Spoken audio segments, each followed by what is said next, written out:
안녕하세요. 서울외계인입니다. 오늘은 월요일에 간략하게 소개해드렸던 책 프로그래머 장관 오드리탕 내일을 위한 디지털을 말하다에 대해서 좀 더 자세하게 정리를 해보려고 해요. 오드리탕은 이전 글에도 소개를 잠깐 해드렸지만 대만 디지털 담당 정무위원이에요. 하는 일은 정부의 디지털 정책 수립 및 실행을 하는 분인데 최연소로 입각을 했다고 해서 화제가 되기도 했었죠. 이 책은 본인의 의도를 설명하자면 약 30년 동안 디지털 세계에 관여해온 관점에서 기술이 세상을 어떻게 바꾸는지, 또 사람은 기술을 어떻게 마주하고 활용해 나가면 되는지를 바라본 나름의 생각을 담았다고 합니다. 일본의 출판사에서 3개월간 총 20시간의 취재, 인터뷰 등을 통해서 정리된 책입니다. 그래서 어떤 딱 짜여진 체계에 의해서 쓰여진 책이라기보다는 본인의 생각을 자유롭게 풀어나가고 그것을 추후에 정리를 한 것 같아요. 이분의 그 주장은 어떤 일관된 그런 기조가 있어요. 일단 디지털은 어디까지나 도구에 지나지 않는다. 그것을 어떻게 활용하느냐가 중요하다라는 게 가장 중심적인 생각입니다. 여기에 대해서는 그 과학기술의 가치 중립성, 그것을 인정하거나 부정하는 그런 큰 흐름이 있죠. 그래서 이거에 따라서 본다면은 반론이 가능하겠지만 그래도 이미 디지털은 세상 여기저기 이미 존재하고 있고 이미 있는 것을 부정할 수는 없는 상황이기 때문에 그 도구를 어떻게 활용하느냐가 더 중요하다고 생각하는 게 어쩌면 더 실용적일 수 있겠다 라고 저도 생각이 듭니다.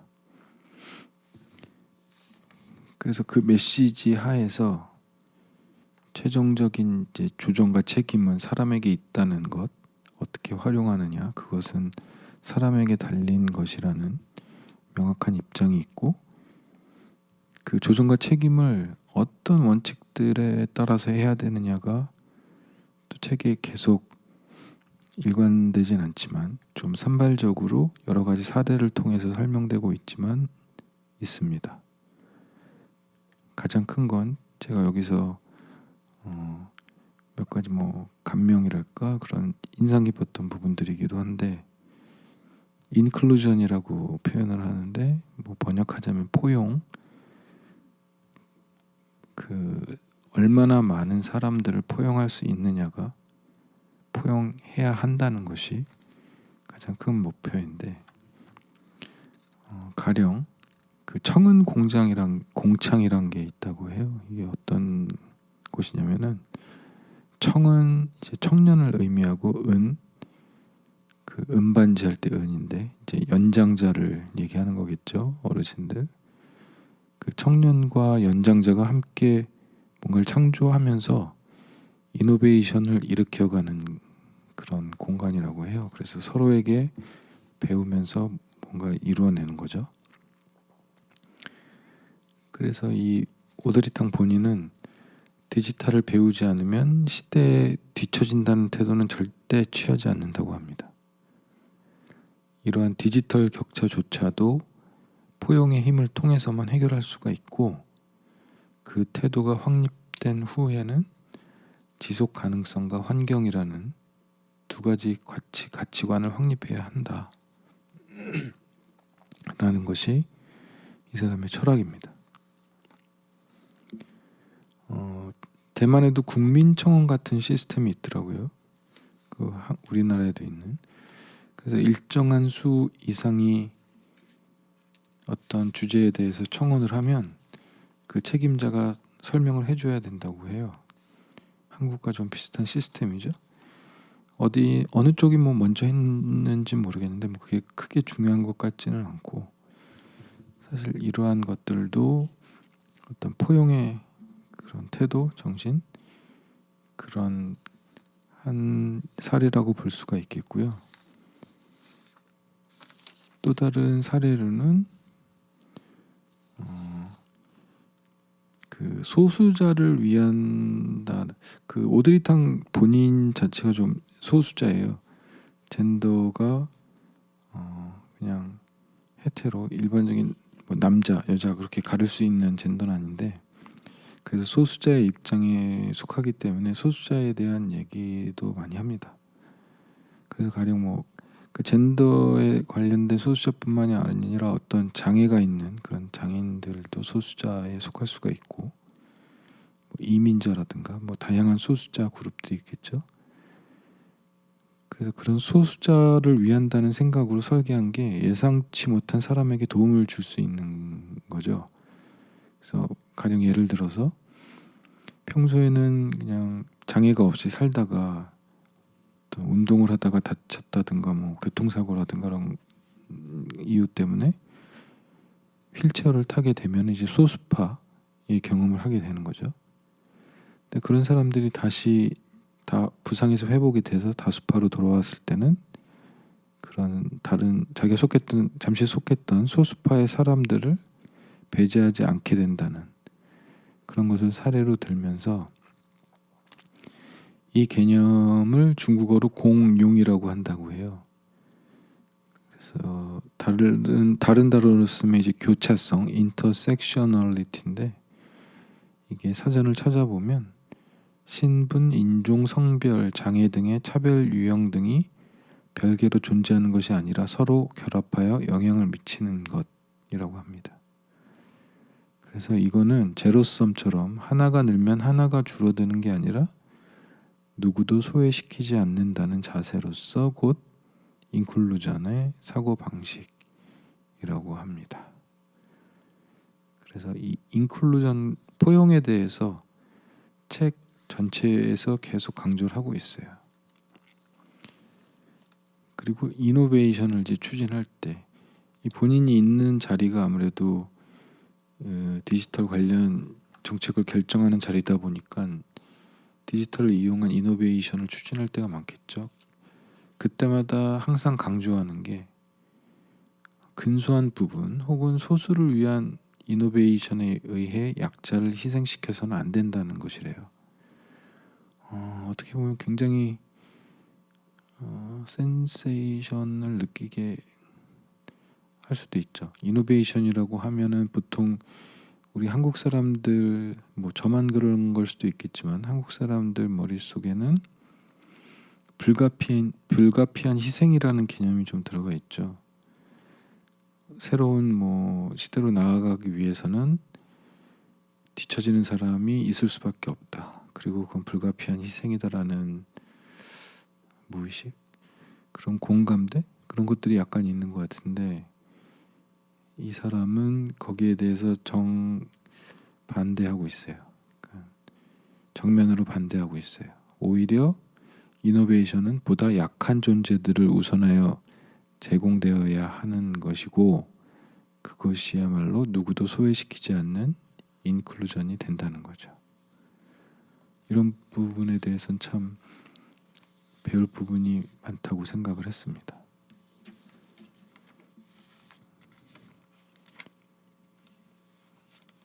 그리고 디지털 도구를 제대로 활용하기 위해서 필요한 것을 이제 두 번째로 설명 책임, accountability라는 걸 들었는데, 뭐 accountability가 뭐 설명 책임, 해명 책임으로 그렇게 해석될 수도 있겠는데, 이게 어떤 걸 얘기하냐면 그저께 그 통독한 그 요약을 잠깐 인용하면서 여기다 올려놓기도 했는데, 뉴스레터에 올려놓기도 했는데, 설명 책임이란 한마디로 책임자가 명쾌한 답을 제시한다는 것입니다. 디지털 민주주의에서는 어느 정도의 연역법을 사용하여 문제의 답을 도출해 나갑니다. 하지만 그것으로 답을 찾을 수 없는 경우도 있습니다. 그럴 때는 국민의 의견을 듣고 AI에게 최선의 방법을 구하는 것이 가장 간단한 방법입니다. 다만 AI가 제시한 방법을 국민이 이해하지 못할 때는 어떻게 해야 할까요? 여기서 정부가 설명 책임을 다하지 않고 강제로 문제를 해결하려고 한다면 독재 국가나 다를 바가 없습니다. 이 부분을 한국에서 어떤 것과 좀 어떤 것을 연상시켜서 이해해 볼 수 있을까 했는데 구체적인 사례는 당장 떠오르는 건 없고요. 정부에서 어떤 정책을 시행을 할 때 나름대로 보도자료를 배포한다든가 기자들과 간담회나 기자회견을 한다든가 여러 가지를 하는데 그것들이 항상 충분하지 못한 것 같아요. 국민들한테는. 이 정책이 왜 실행돼야 되고 어떤 결과가 있고 그 과정에서 이러이러한 절차를 거쳐야 되고 그렇게 좀 납득하기 쉽게 본인들은 굉장히 잘 설명하려고 한다고 하겠지만 어떤 형식적인 측면에서도 항상 그 정부에서 나오는 보도자료나 공문이나 그런 것들은 좀 이해하기가 어렵고 이렇게 경직돼 있잖아요. 그런 부분에서 설명 책임이라는 걸 충분히 다 못하고 있는 게 아닌가라는 생각도 들고 항상 그런 일이 있을 때마다 정부에 대한 지지나 여론이 안 좋아졌던 것 같아요. 그래서 정말 민주주의를 실현하고 제대로 된 길로 가려면 이 설명 책임이란 부분을 항상 염두에 둬야 되지 않을까. 꼭 정치뿐만이 아니라 회사 같은 한 조직에서 리더 자리를 맡고 있는 사람 역시 이러한 설명 책임이란 부분, 어떤 끝까지 그 사람한테 이 어떤 사안이 있으면 그것을 이해시키려고 노력하는 것, 굉장한 인내심이 필요하겠죠. 그리고 본인이 꺼리낄 게 없어야 되겠고 굉장히 투명해야 되겠고 그렇기 때문에 이것도 역시 저한테는 이런 개념으로 딱 집어서 설명해 준 부분이 되게 좋았습니다. 그리고 그 조정과 책임, 사람에게 주어진 조정과 책임은 세 번째는 경쟁 원리가 아닌 공공의 가치를 우선시해야 된다는 거예요. 공익을 우선시해야 된다. 이거는 어떻게 정부에 입각해 있는 사람이니까 당연히 할 수 있는 말인 것처럼 느껴질 수도 있어요. 근데 이 사람의 본인의 직접적인 경험 그리고 대만이 정치적 역사적으로 겪어온 어떤 그런 배경으로부터 받은 영향들이 굉장히 좀 큰 것 같더라고요. 그래서 이 일을 하면 사회, 환경, 경제에 좋은 결과를 가져온다. 어떠한 종류의 공공의 이익을 가져온다. 그것을 우선시해야 된다는 거죠. 경쟁 원리만이 작동한다면 무조건 저 사람을 이겨야 되고 내가 저 사람보다 더 나은 걸 가져야 된다는 게 아니라 내가 이 일을 함으로써 더 많은 사람들이 이익을 얻는다라는 그런 것을 우선시해야 된다. 그래서 이 사람은 어떤 오픈소스 운동이라든가 어떤 공유와 관련된 서비스를 만든다거나 그런 경험들이 많이 많습니다. 네. 그래서 본인이 다 경험해본 것들을 기반으로 이런 주장들을 하니까 사실 굉장히 설득력이 있죠. 그것과 관련된 내용으로 이제 디지털 담당 정무위원 취임을 해달라 그런 요청을 받았는데 그것을 당장 수락한 게 아니라 사실 어떤 권력이나 그런 거에 욕심이 있는 사람이라면 그런 제안을 받자마자 네 알겠습니다 그러고 갔을 수도 있는데, 이 사람은 어떤 조건을 내걸었대요. 첫 번째가 본인이 일하는 그 행정원에 국한되지 않고 다른 장소에서 일하는 것을 인정할 것. 둘째는 출석하는 모든 회의, 행사, 미디어, 납세자와의 소통은 녹음이나 녹화를 통해 공개할 것. 그리고 셋째는 누군가에게 명령을 하는 일도 받는 일도 없이 평등한 입장에서 조언할 것. 사실 이게 딱 봤을 때는 이게 가능해? 뭐 공익단체도 아니고 정부인데 이거 뭐 일반 기업체에서는 전혀 씨알도 안 막힐 얘기 같은데, 그러는데 그 책임자였던 행정원장 린치반이라는 사람인데, 행정원장이 곧바로 문제 없다 라고 답변을 했대요. 그래서 35살에 입각을 하게 됩니다. 그래서 이 세 가지를 내걸은 조건을 보면 이제 뭔가 본인이 자유롭게 일하고 싶은 그런 정부라는 조직에 꽉 얽매이지 않고 그렇게 일하고 싶은 것도 있겠지만, 다른 납세자들에게 모든 이런 진행되고 있는 정부에서 진행되고 있는 상황을 공개한다는 것, 그런 것부터가 어떤 공익의 가치를 중요시하는 그런 것들이 기반에 깔려 있기 때문에 가능한 거였겠죠.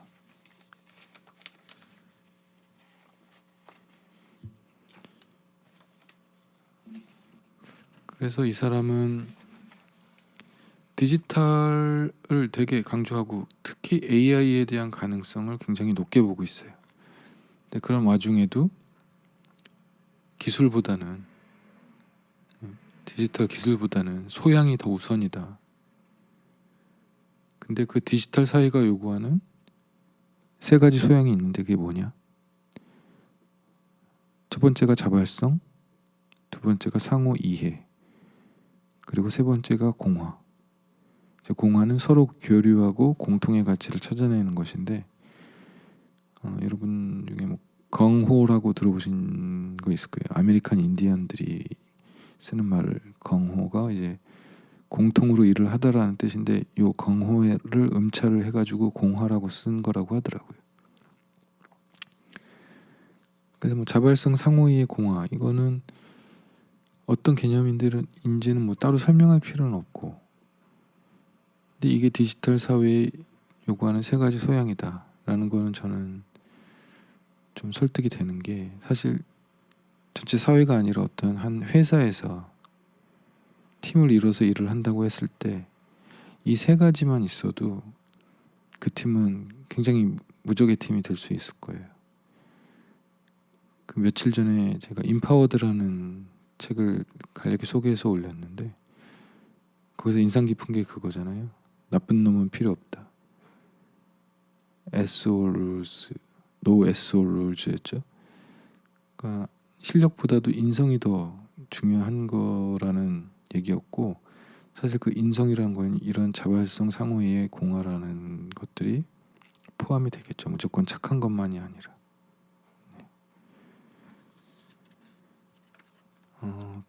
그리고 재밌었던 단어가 하나 있었어요. 대만에 개파라는 기질이 있대요. 이게 어미닭처럼 참견하기 좋아하고 시끄럽다는 의미래요. 개자가 이제 닭개자인데, 나와는 직접적인 관련이 없어도 능동적으로 공헌하고 싶은 마음, 이러한 정신이 민주주의에서는 매우 중요한 요소 중 하나가 된다고 생각한다고 합니다. 이게 개파가 대만에서는 굉장히 중요한 가치관이라고 하더라고요. 제가 대만에 한번 가본 적이 있는데, 그때는 뭐 효도 관광으로 간 거여서 가이드분을 따라다녔죠. 근데 그 가이드분이, 전 처음에 한국 분인 줄 알았어요. 한국 사람인 줄 알았는데 한국말을 너무 자연스럽게 해가지고, 그런데 대만 분이었고, 여행 가이드를 그때도 총각 때도 했었는데, 그때 관광으론 한국 여자분이랑 이제 잘 돼가지고 결혼을 했다고 하더라고요. 그래서 한국도 많이 왔다 갔다 하고 그러면서 정말 아주 자연스러운 한국어를 구사하시더라고요. 그때는 뭐 관광으로 간 거다 보니까 대만에 대해서 뭐 겉모습만 본 거죠. 사실 공항에 딱 내렸을 때는 제가 상상했던 것과는 너무 좀 다른 모습들이어가지고 거기 뭐 태풍이나 그런 자연재해가 많이 오다 보니까 건물들이 이렇게 별로 깨끗하지가 않았어요. 그래서 한국의 한 8, 90년대쯤의 모습이어서 대만 이런 데인가 뭐 그런 생각을 좀 했지만 뭐 여러 가지 문화유산들을 이렇게 돌아보면서 좀 뭐 대단한 문화를 가지고 있구나라는 생각까지만 그냥 피상적으로 그런 생각을 했었는데 이 책을 읽으면서 이 오드리 탕이란 분의 어떤 일관된 그런 포용 그리고 공익을 위하여야 한다는 그런 철학에 대해서도 굉장히 공감이 많이 갔고 또 책을 읽어보면 아시겠지만 그 대만의 현대사 역사와 정치적인 그런 복잡한 상황들이 있잖아요. 그래서 그것들을 이제 소개하는 내용들이 있는데 본인이 어떤 경험을 했는지 얘기하면서 이 대만 분들이 그 개파라는 기질이 아까 얘기했던 그 개파라는 기질이 진짜 있어서 그런지 어떤 불합리하거나 잘못되거나 그런 것들에 대해서는 굉장히 목소리를 높이고 시위를 해서 항의하는 또 하나 더 인상적이었던 거는 정치인들이 그런 시위를 맞닥뜨렸을 때 뭐 무조건 이렇게 억누르거나 아니면 임시방편으로 그냥 눈 가리고 아웅하는 정도로 해결하려고 하는 게 아니라 합리적이고 꼭 필요하다고 생각이 되면 그냥 좋아, 오케이 그런 식으로 어떤 대화가 통하는 그런 사례들이 좀 있더라고요. 그래서 대만이라는 나라에 대해서 이번 책을 읽으면서 또 더 흥미와 호감을 가지게 된 게 또 하나의 성과라고 할 수 있겠네요. 그래서 디지털 책이라고 하면 무조건 어떤 기술을 위주의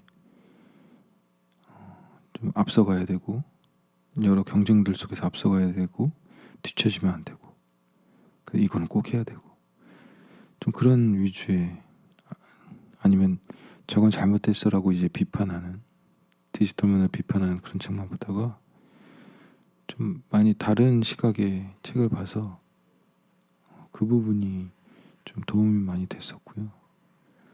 또 이 오드리 탕이란 분에 대한 국내 기사를 본 지가 좀 됐어요. 한 1년 전에 봤나? 그리고 뭐 이렇게 일본 출판사에서 직접 공을 들여서 취재를 하고 책을 내고 그러는 거 보면은 특히 동아시아의 이분의 행보가 어떤 인사이트나 그 참고가 될 만하다는 거겠죠.